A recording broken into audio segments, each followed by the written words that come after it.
Welcome to middle education. Finally अब आपके सामने कक्षा 9वीं सामाजिक विज्ञान का सेट नंबर ई लेकर के आ चुका हूं। जी हां, आपने सही सुना, अभी तक मैंने सेट नंबर ई अपलोड नहीं किया था। एंड अगर आप इस सेट को बहुत अच्छे से देख लेते हैं तो डेफिनेटली आपके बहुत सारे क्वेश्चंस कवर होने वाले हैं। देखो यार, लगभग सभी सेटों में क्वेश्चंस सेम है, लेकिन कुछ क्वेश्चंस में अप एंड डाउन है। जैसे आपका वस्तुनिष्ठ टोटल अलग है, बाकी कुछ क्वेश्चन जो पीछे के बड़े वाले हैं वो अलग है, बाकी सब कुछ सेम है। तो चाहे मैं कोई भी सेट अपलोड करूं, सारे सेट को अच्छे से देख लेना, क्योंकि आपके एग्जाम पॉइंट ऑफ व्यू से काफी हेल्प मिलने वाला है। और अगर आप इन क्वेश्चन को अच्छे से प्रिपेयर कर लेते हैं तो आपको आइडियाज मिलेगा कि कैसे आंसर्स लिखना है।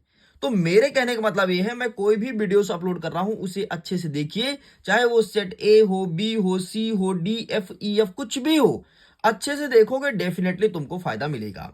आप इस प्रश्न पत्र को ध्यान से देख लीजिए और यहां पर वेरियस प्रकार के इंस्ट्रक्शन मौजूद हैं, निर्देश में स्पष्ट रूप से मेंशन किया गया है।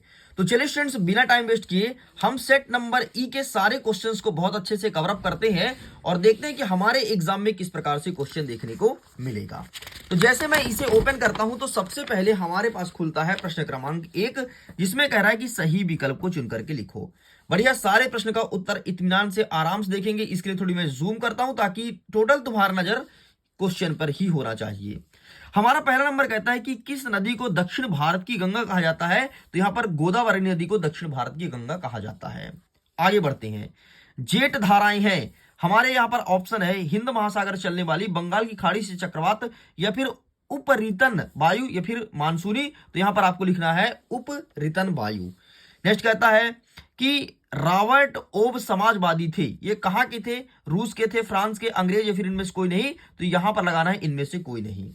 आगे बढ़ते हैं। नेक्स्ट कह रहा है कि प्रथम विश्व युद्ध कब लड़ा गया था? First world war. तो ये लड़ा गया था 1914 से लेकर के 18 तक। लेकिन अगर मैं सेकंड वर्ल्ड वॉर की बात करूं तो ये लड़ा गया था 1939 से लेकर के 44 तक। टाइम पीरियड ध्यान रखिएगा, दोनों जरूरी है और अलग अलग सेटों में अलग अलग देखने को मिलेगा।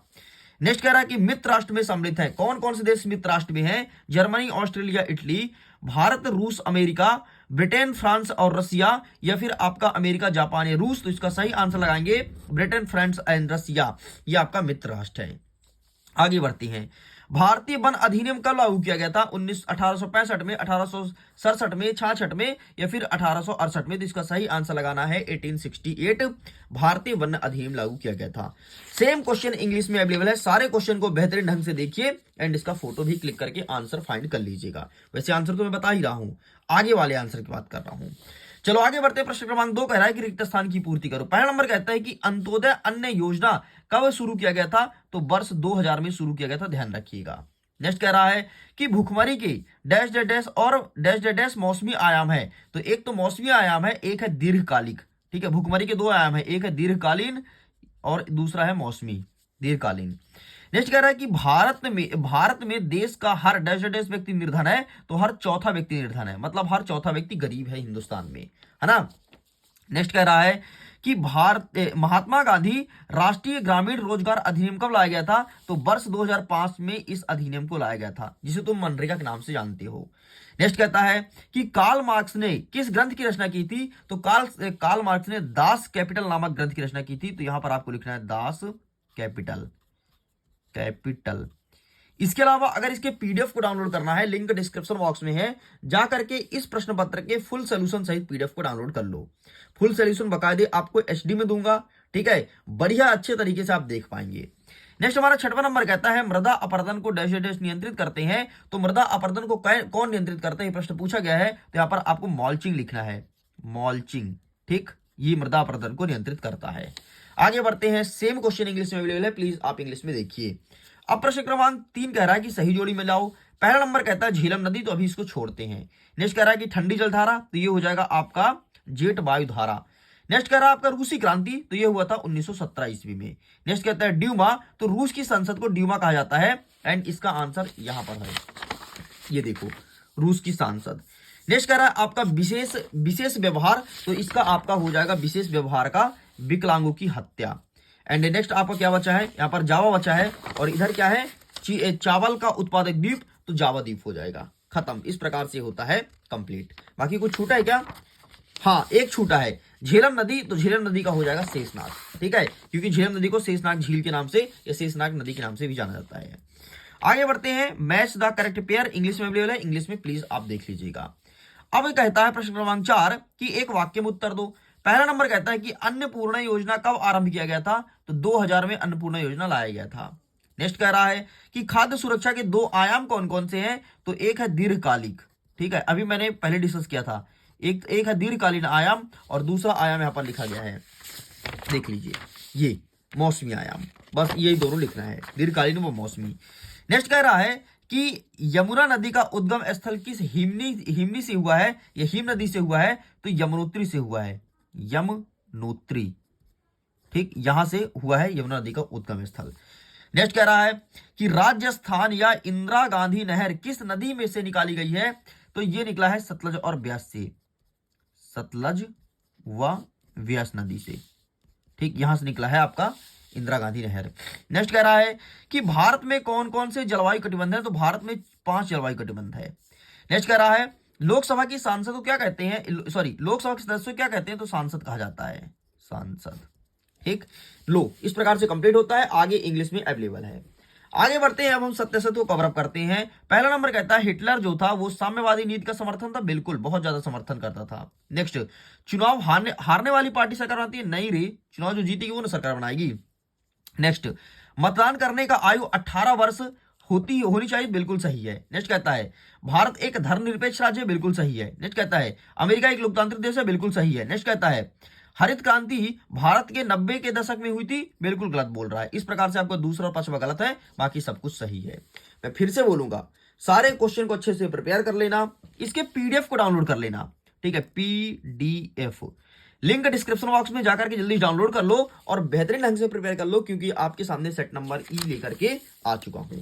अब हम कवर करेंगे प्रश्न क्रमांक 6 से लेकर के और आगे के क्वेश्चंस को, तो प्लीज आप अपना कमर कस लो, ठीक है। सारे क्वेश्चन को बेहतरीन ढंग से देखेंगे, इसका आंसर भी देखेंगे एंड एक बार में प्रश्न क्रमांक 23 तक कंप्लीट करेंगे। तो चलिए कमर कस के बैठ लीजिए, हम शुरू करते हैं प्रश्न क्रमांक 1।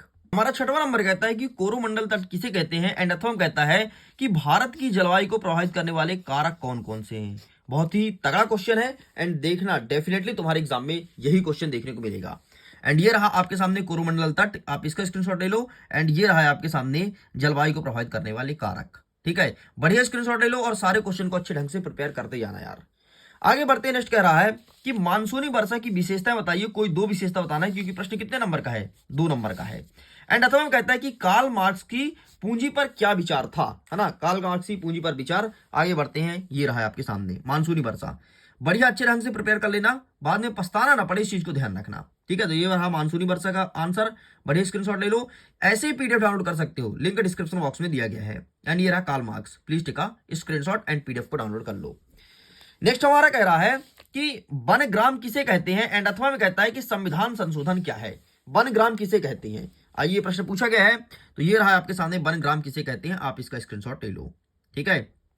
एंड ये रहा आपके सामने संविधान संशोधन, please take a screenshot.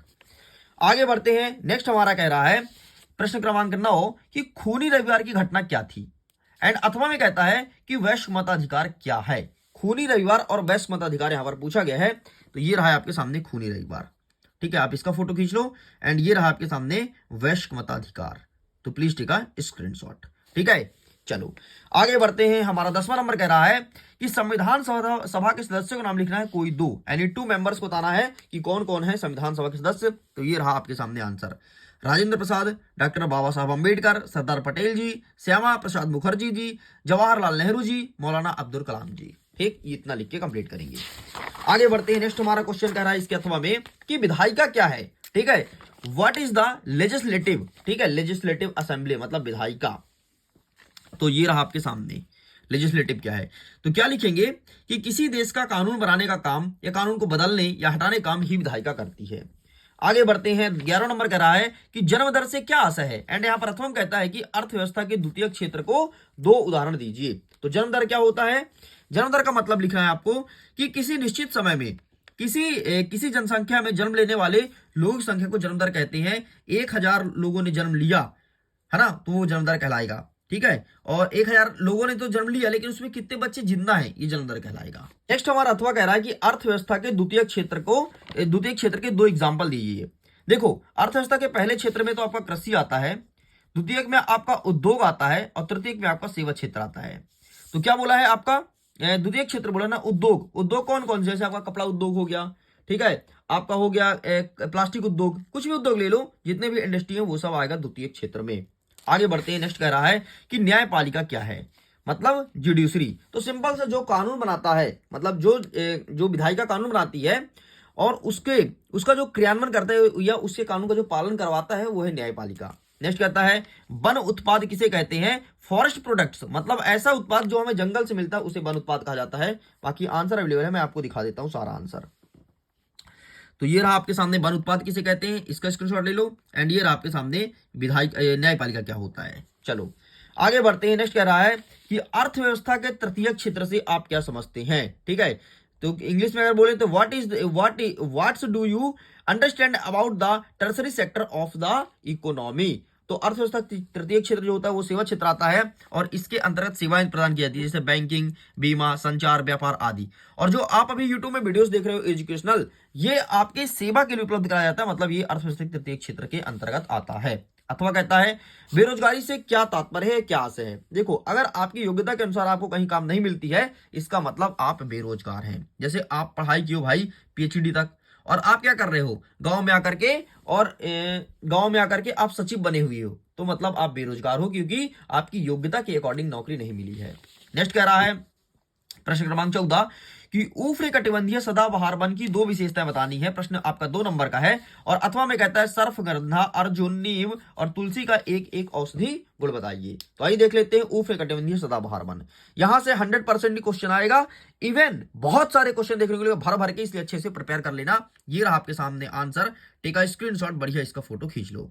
And ये रहा आपके सामने सर्फगंधा, अर्जुन और नीम और तुलसी, ठीक है। इनका यूज कहां कहां होता है, सर्फगंधा का रक्तचाप का नियंत्रण के लिए, अर्जुन का कान दर्द के लिए, और नीम का जीवाणुनाशक के लिए, और तुलसी का रोग प्रतिरोधक क्षमता को बढ़ाने के लिए, ठीक है। आगे बढ़ते हैं, 15 नंबर कह रहा है जेकोबिन क्लब का सदस्य कौन था, इसका नेता कौन था, और अथवा कहता है कि मैग्रो वन की विशेषताएं बतानी है। आइए मैं दिखाता हूं आपको Jacobin club. Jacobin club must important in examination, क्योंकि पिछले कई सालों से हर बार रिपीट हो रहा है। क्या लिखेंगे, जैकोबिन क्लब के सदस्य फ्रांसीसी समाज के कम समृद्ध वर्ग से थे। उदाहरण के लिए छोटे दुकानदार, जूता बनाने वाला, कारीगर, पेस्ट्री कुक, ठीक है, ये सब आते थे जैकोबिन क्लब में। एंड अथवा क्या कहता है मैग्रो बनना, इसका भी आंसर है भाई, ये रहा मैग्रो वन की विशेषता, टेका स्क्रीनशॉट। बहुत ही अच्छा आंसर लाया गया है, आंसर कहीं कोई गलत नहीं है, ठीक है, इसलिए इसका फायदा जरूर उठाना। आगे बढ़ते हमारा 16 नंबर कहता है निजी संपत्ति के बारे में पूंजीवाद और समाजवाद विचारधारा में अंतर बताइए। प्रश्न पूछा गया है आपके 2 नंबर का। एंड एक प्रथम कहता है कि ड्यूमा पर टिप्पणी लिखो, है ना, रूस की संसद को ड्यूमा कहते हैं, और क्या टिप्पणी लिखोगे। चलो आगे देख लेते हैं, पूंजीवाद और समाजवाद, ये आपके सामने, टेक अ स्क्रीनशॉट, बढ़िया बकायदे यही आंसर लिख करके चले जाना है। एंड ड्यूमा पर टिप्पणी, तो ये रहा ड्यूमा पर टिप्पणी, ठीक है। चलो आगे बढ़ते हैं, नेक्स्ट आगे बढ़ते हैं, और 17 नंबर कहता है कि आरक्षित वन किसे कहते हैं। अथवा कहता है कि वनों से होने वाला प्रत्यक्ष लाभ, मतलब डायरेक्ट बेनिफिट ऑफ फॉरेस्ट। तो सिंपल सा प्रत्यक्ष लाभ क्या होता है, ठीक है, प्रत्यक्ष लाभ मतलब अगर तुम जंगल गए और जंगल से जो उत्पाद तुम्हें सीधे मिल जाता है वो है प्रत्यक्ष लाभ, जैसे लकड़ी, चारा, औषधि, ये सब सीधे मिलता है। एंड अगर मैं बात करूं कि आरक्षित वन किसे कहते हैं, तो ऐसे वन जिनको सरकार बचाने काम करती है, जिसमें सरकार का लक्ष्य तरीके से आगे बढ़ाना है, वो आरक्षित वन कहलाएगा। एंड यहाँ पर आंसर लिखा गया है। एंड ये रहा आपके सामने प्रत्यक्ष लाभ, लकड़ी मूलना, जड़ी बूटी, ईंधन, लकड़ी, लाख, गोंद, जानवरों के लिए चारा गाय, रोजगार मिलना, ठीक है, विदेशी मुद्रा मिलना, बहुत लिखा गया है, जो ठीक लगे वो लिख लेना। नेक्स्ट 18 नंबर कहता है राष्ट्रपति पद की क्या योग्यता होती है, और अथवा कहता है कि महाभियोग क्या है, समझाइए। आइए मैं दिखाता हूं राष्ट्रपति पद की योग्यता, ये रहा। वह सबसे पहले भारत देश का नागरिक हो, उसकी उम्र 35 वर्ष से अधिक हो, वह किसी भी सरकारी लाभ के पद पर ना हो, ना तो लोकसभा का सदस्य हो, ये है उसकी योग्यताएं। एंड महाभियोग क्या है, महाभियोग मतलब किसी पद पर रह रहे व्यक्ति को पद से हटाना महाभियोग कहलाता है, और राष्ट्रपति को केवल महाभियोग के द्वारा ही हटाया जा सकता है, वरना नहीं हटा सकता कोई भी, ठीक। चलो आगे बढ़ते हैं, 19 नंबर कहता है सर्वोच्च न्यायालय की शक्तियां बताओ, अथवा में कहता है न्यायपालिका के अधिकार को समझाइए। आइए मैं दिखाता हूं सर्वोच्च न्यायालय की शक्तियां, ये रहा आपके सामने सर्वोच्च न्यायालय की शक्तियां, टेक अ स्क्रीनशॉट। एंड ये रहा आपके सामने मौलिक अधिकार संबंधी विवाद। आगे बढ़ते हैं नेक्स्ट। निम्नलिखित में मानचित्र को इसे दर्शाना है। 20वां नंबर का प्रश्न कहता है गंगा नदी, सतलुज नदी, दामोदर एंड ताप्ती नदी। ये हम बाद में देखेंगे यार, ठीक है। अथवा क्या कहता है कि निम्नलिखित मानचित्र में झीलों को दर्शाना है। Chillka, Buhler, Pulicat and कोलारू। वैसे मैं चाहता हूं अगर आप इसे अच्छे से अपने से कर पाते हैं देन बेहतर है, वरना मैं इसके लिए अंतिम वीडियो लेकर के आऊंगा जिसमें पूरा मैपिंग कवर करूंगा। आगे बढ़ते 21 नंबर कहता है कि भारत में निर्धनता का क्या कारण है, लिखिए। अच्छा, अगर तुम मैपिंग देखना चाहते हो ना तो एक पीडीएफ है यार मेरे पास, पीडीएफ, वो मैं अभी टेलीग्राम पर डाल दूंगा एंड व्हाट्सएप ग्रुप में डाल दूंगा, वहां से आप डाउनलोड कर सकते हो। अच्छा, अगर कोई बच्चा मेरे से व्हाट्सएप में जुड़ना चाहता है, कनेक्ट होना चाहता है, मुझे पहली बार देख रहा है, मेरा मोबाइल नंबर है भाई 7470 705 703। इस नंबर पर आप मुझे व्हाट्सएप कीजिए, ठीक है, और आप मेरे से कनेक्ट हो जाइए। व्हाट्सएप ग्रुप में भी जुड़ सकते हैं, वहां पर आपको इंस्टाग्राम आईडी दे दूंगा, वहां जुड़ जाना, सब जगह जुड़ जाना। चलो अब देखते हैं भारत में निर्धनता के कारण मतलब गरीबी क्या कारण है। सबसे पहले बच्चे जो बहुत ज्यादा पैदा हो रहे हैं ना, ये गरीबी बढ़ा रहा भाई, ठीक है, तो ये गरीबी कारण। नेक्स्ट आपका क्या हो जाएगा, निर्धनता का और क्या कारण हो सकता है। तो एक तो मैंने आपको बता दिया कि बच्चे बहुत ज्यादा पैदा हो रहे हैं। दूसरा हो गया अशिक्षा। अशिक्षा मतलब अगर तुम्हारे पास नॉलेज नहीं होगा तुम गरीब हो जाओगे, मतलब हाँ गरीब हो जाओगे, ठीक है। जिसके कह रहा है उद्योग की कमी, अगर इंडस्ट्रियल कम पड़ जाएंगे तो गरीब हो जाओगे। और वैसे भी एआई जब से आया लोगों का रोजगार तो छीन ही रहा है, ठीक है। निर्धनता क्या कारण, ये रहा आंसर भाई। कई सारे कारण लिखा गया, टेक स्क्रीनशॉट और बढ़िया अच्छी तरीके से प्रिपेयर कर लेना, ठीक है। आगे बढ़ते हैं। राष्ट्रीय काम के बदले अनाज योजना क्या है। देखो ये कुछ और नहीं था। What is the national work of food scheme explain. अरे यार तुम काम करो, हम तुमको पैसे नहीं देकर के बल्कि अनाज देंगे, यही कहलाता है राष्ट्रीय काम के बदले अनाज योजना। टेक अ स्क्रीनशॉट, ओके, फटाफट। चलो आगे बढ़ते हैं। नेक्स्ट हमारा 22वां नंबर कह रहा है भारत सरकार द्वारा लागू किए गए लक्षित निर्धनता निरोगी कार्यक्रम को संक्षेप में समझाइए। 4 नंबर का प्रश्न है, बाकी इंग्लिश में अवेलेबल है। और अथवा देखो राष्ट्रीय ग्रामीण रोजगार गारंटी अधिनियम, इसकी प्रमुख विशेषता बताइए। 4 नंबर का प्रश्न पूछा गया है। आइए मैं दिखाता हूं, ये रहा आपके सामने सबसे पहले ऊपर वाला, ठीक है, एंड ये रहा आपके सामने उसके नीचे वाला रोजगार गारंटी अधिनियम, ठीक। इसका स्क्रीनशॉट ले लो, बढ़िया अच्छे से लिख करके छाप देना भाई, ठीक, ये रहा। चलिए आगे बढ़ते हैं। नेक्स्ट कह रहा है कि भारत में निर्धनता रेखा का निर्धारण करते समय किन किन बातों पर विचार किया जाता है, समझाइए। एंड अथवा कहता है निर्धनता उन्मूलन की वर्तमान सरकारी रणनीति पर चर्चा करो। ये प्रश्न पूछा गया है, आइए फटाफट देख लेते हैं। ये रहा आपके सामने ऊपर वाला, ठीक, एंड ये रहा आपके सामने नीचे वाला। इस प्रकार से सब कुछ कंप्लीट होता है। एंड मैं दावा ठोक के कहता हूं कि यहां से 100% क्वेश्चन देखने को मिलेगा। और ना कहो कि पूरा पेपर आया जिस प्रकार से गणित में आया था, आएगा मतलब आएगा। सारे क्वेश्चन को बेहतरीन ढंग से प्रिपेयर कर लेना। अरे छोटा क्यों हो रहा भाई तू, दिमाग खराब। चलो ये रहा, इस प्रकार से सब कुछ मैं कंप्लीट कर दिया हूं। वीडियो पसंद आया तो वीडियो को लाइक कीजिएगा, दोस्तों को शेयर जरूर कीजिएगा। पहली बार चैनल को सब्सक्राइब करना, क्योंकि 100% यही सब क्वेश्चन देखने को मिलेगा जो आपको यहां पर बताया गया है। Thanks for watching, bye bye.